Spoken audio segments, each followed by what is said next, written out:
व्यक्ति का जन्म हुआ हजारीबाग जिले में। ईश्वरी नाम का एक गांव था। ब्राह्मण परिवार में एक बालक का जन्म हुआ। पारिवारिक संस्कारों के कारण नाम रखा गया राम टहल पांडे। पर विपत्ति आनी शुरू हुई। माता पिता चले गए। बालक के जन्म के कुछ दिन बाद भी माता पिता क्रम से गए। बड़े भाई भाभी ने पालन पोषण किया। बालक को चेचक निकली, दोनों नेत्र चले गए,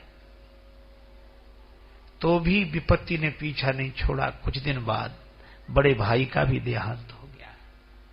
अब ये बालक सूरदास हो गया। अब कौन राम टहल पांडे कहे? सभी होते हैं रिश्तेदार जबकि जर पास होता है, और बिगड़ जाता गरीबी में जो रिश्ता खास होता है। अब सब टहलुआ टहलुआ कहने लगे। विधवा ब्राह्मणी इनकी भाभी भिक्षा करके गुजर करती। पर इस बालक को एक विचित्र भगवान की कृपा से ऐसा शुभ संस्कार जागा, एक व्यसन लग गया। रघुपति चरित हो इतना सुनाई, भगवान की कथा होती वहां पहुंच जाते। नेत्रहीन राम टहल पांडे बैठते, भगवान श्री कृष्ण की कथा, श्रीमद् भागवत की कथा हो रही थी। एक जगह वहां जाते, रोमांचित हो जाता शरीर, आनंद। सभी लोग देखते कि वाह क्या भक्ति। कथा पूरी हुई तो व्यास जी के चरण पकड़ लिए। महाराज, मैं अंधा आदमी हूं, गरीब आदमी हूं, पर कथा मुझे बड़ी प्रिय लगती है। आप बोलते हैं तो मैं आपके चरण दबा दिया करूंगा, आप कपड़ा दे दिया करो वो धो दिया करूंगा, कुछ न कुछ सेवा कर लूंगा, पर मुझे कथा सुनने को मिलती रहे। आप व्यास जी पुलकित हो गए, धन्य है ऐसा भाव। उन्होंने कहा भैया सेवा करने वाले बहुत हैं, पांडे जी आप तो कथा सुन जाया करो, और जब बाहर जाए तब चलना सुना करो। ठीक है महाराज। गांव से 2 मील दूर पर कथा हो रही थी।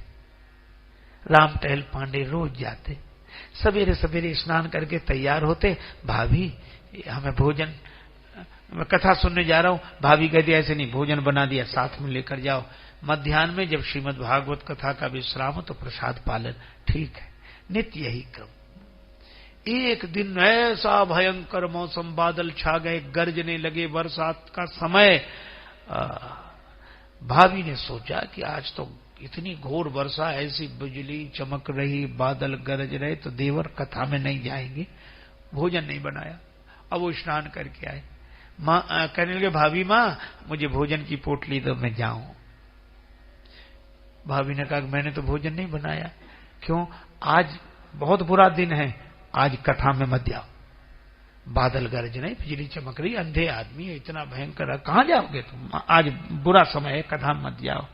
राम टहल पांडे बोले भाभी 100 दिन दुर्दिन नहीं, 100 दिन दुर्दिन नहीं, मेघ नभ में गहरा में, और अदिन न इंद्र उपल बरसाकर वज्र गिरा में। 100 दिन दुर्दिन नहीं, उदर को अन्न न पावे, प्रेमी संबंधी जन बिछुरत जावे, और दुर्दिन नहीं विनीत कोई, जेती विपति बखानिए, पर श्रवणन परे न हरि कथा, 100 दिन दुर्दिन जानिए। कहे हनुमंत विपति प्रभु सोई, जब तव सुमिरन भजन न होई। ऐसा कह के राम टहल पांडे ने अपनी लकड़ी हाथ में ली, बिना भोजन के पैदल पैदल चल दिए। बरसात हो रही है, रास्ता भी ऐसा, लेकिन चले जा रहे हैं। भगवान की कथा शुरू हो गई, जल्दी चलो, देर हो गई, चले जा रहे हैं। अब अनुमान ही तो था नेत्रहीन इस भक्त का, तो 2 मील से कुछ पहले ही गांव समझकर नीचे उतर गए। नीचे उतर गए तो उधर जंगल, अब आगे बढ़ते जाएं, शायद अब गांव आए। दैव योग, कुआं था एक, उसके किनारे कोई घाट वगैरह ऐसे नहीं बना था जिसकी ओट होती, गड्ढा जैसा था, उसी में गिर गए। पानी नहीं था उस कुएं में, अंधा कुआं, कोई पानी नहीं, उसी में गिर गए। अब कुएं में गिर गए, आप पीड़ा यह हुई कि कथा नहीं मिलेगी आज। पहली बार हृदय से प्रार्थना की, भगवान मात पिता बर बंधु लियो, दुख घोर दियो सब ही सुख छीनो। माता पिता आपने छीन लिए, मैंने शिकायत नहीं की। दुख मिला, मैंने शिकायत नहीं की। बड़ा भाई चला गया, शिकायत नहीं की। एक बात और, ताहू पे तोष न देव तुम्हें, जग में अंधरों अखियां न सौंकी। नेत्रहीन बना दिया तो भी शिकायत नहीं की। और आज भी कह रहा हूं, जावे चले सुख भोग सवे, बर कूप में डार भले ही मोहि दीनो। आपने कुएं में भी गिरा दिया, इसकी भी शिकायत नहीं। फिर एक ही प्रार्थना है, क्या? दुख विनीत यही दृगहीन सो, छीन कथा को वृथा दिन लीनो। इस दृगहीन से, इस अंधे से कथा का दिन तुम्हें छीन। पर यह प्रार्थना प्रभु श्री हरि स्वीकार करते हैं, खुदा मंजूर करता है सदा जब दिल से होती है। मगर मुश्किल तो ये है, बात ये मुश्किल से होती है। प्रेम ते प्रकट हो ही मैं जाना। भगवान प्रकट हुए और बोले, अरे रामचंद्र पांडे यहां कहां गिर गए? भैया तुम कौन हो? भगवान बोले, मैं कथा में से ही आ रहा हूं। तो शुरू हो गई होगी, इतना समय निकल गया। नहीं, आज व्यास जी का कुछ स्वास्थ्य खराब है, कथा देर से शुरू होगी, मैं वहीं से आ रहा हूं। तो कहां जा रहे भैया? तो मैं श्रोताओं को बुलाने जा रहा हूं। उर प्रेरक रघुवंश विभूषण, पांव दे यही मार्ग जा, अति हरि कृपा जाहि। तो भैया 2-4 लोगों को बुला लो, रस्सी ले आओ, हमें कुएं से बाहर निकाल लो। भगवान बोले, कुआं है ही नहीं है, गड्ढा है, हाथ पकड़ लो मेरा, मैं तुम्हें बाहर निकाल लूं। तो भैया इस कुएं से पार हाथ पकड़ के निकाल लोगे? भगवान मन ही मन बोले, अरे भक्त या कूप हित निवल न मोह विचार। अरे भक्त या कूप हित निवल न मोह विचार, और केते जन भवकूप से मैंने लिए उबार। भवकूप से, ये तो कूप है, तो मेरा हाथ पकड़ लो। भगवान ने हाथ डाला।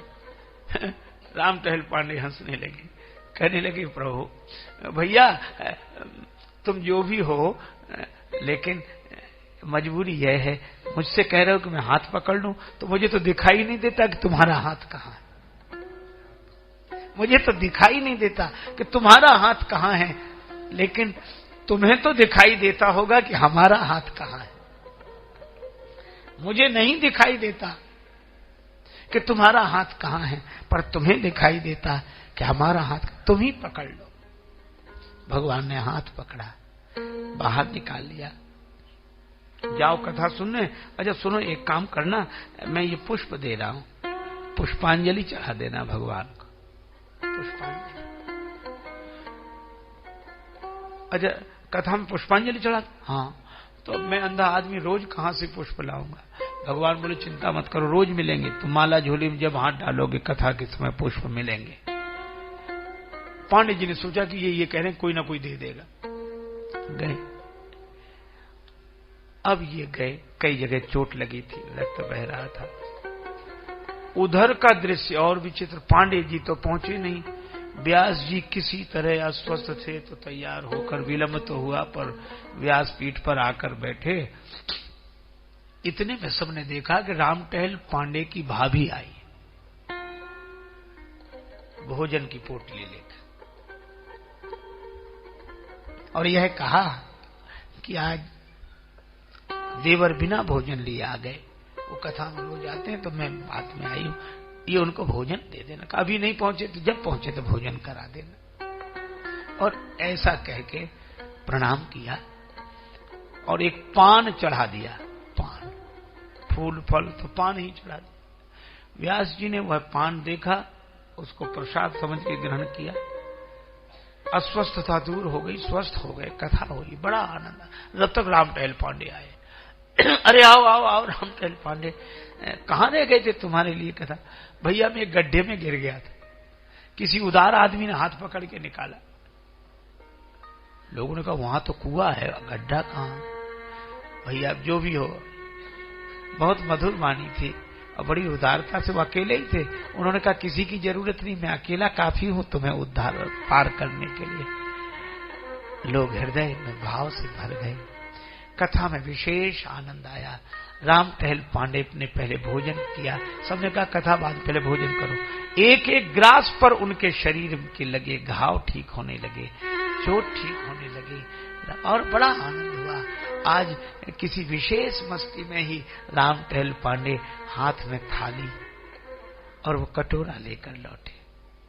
घर में प्रवेश करते ही बोले, भाभी माँ आज तुम न जाती तो मुझे भोजन न मिलता, लेकिन मुझे क्षमा करो, मैं नाराज होकर चला गया, तुमसे भी कुछ अपशब्द कह दिया, अब क्षमा करो। भाभी बोली मैं तो कहीं गई नहीं, मैं तो यही हूं, तुम भोजन लेकर नहीं गई, ये बर्तन कहां से? बोले मैं नहीं जानती। रात्रि भर भगवान के गुण याद करके राम टहल पांडे पुलकित होते रहे। दूसरे दिन सवेरे सवेरे कथा में पहुंचे तो व्यास जी कक्ष में ही थे। कहा व्यास जी आ गए? नहीं, अभी पूजा कर रहे हैं। और जब राम टहल पांडे ने सुनाया कि व्यास जी हमारी भाभी तो आई नहीं थी भोजन लेके, कौन आया था? व्यास जी पुलकित होकर एक ही बात कह रहे थे, करुणा निधान, करुणा निधान दयावान प्रभु आप, विपद विदारवे को बाह बढ़ावत हो। विपद विदारवे को बाह बढ़ावत हो, कूप तय निकारी के अपनो जन, कृपा सिंधु कथा रस पान करिवे को पठावत हो। और पान मिस पुराण के प्रमाणिक प्रसंग दे के कथा रस पान या मुखसों करावत हो। और अंत में व्यास जी रोते रोते मुस्कुराने लगे कि लेशहु लाज कमलेश जू न लागत तुम्हें, लेशहु लाज कमलेश जू न लागत तुम्हें, भक्त हित भाभी को भेष धरि आवत हो। भगवत कथा यह है जिसे सुनकर भगवान के दर्शन की इच्छा हो जाए श्रोता को, और वक्ता को भगवान की भक्ति की भावना जग जाए। ये भक्ति भगवान अपने जीवन को धन्य करें, बस यही सत्संग है। और यह सत्संग जीवन में आ जाए तो भगवत कथा का रस और आनंद जीव को मिलता है। इसीलिए तुलसीदास जी कहते हैं, जो नहाई चह यही सर भाई, सो सत्संग करहु मन लाय।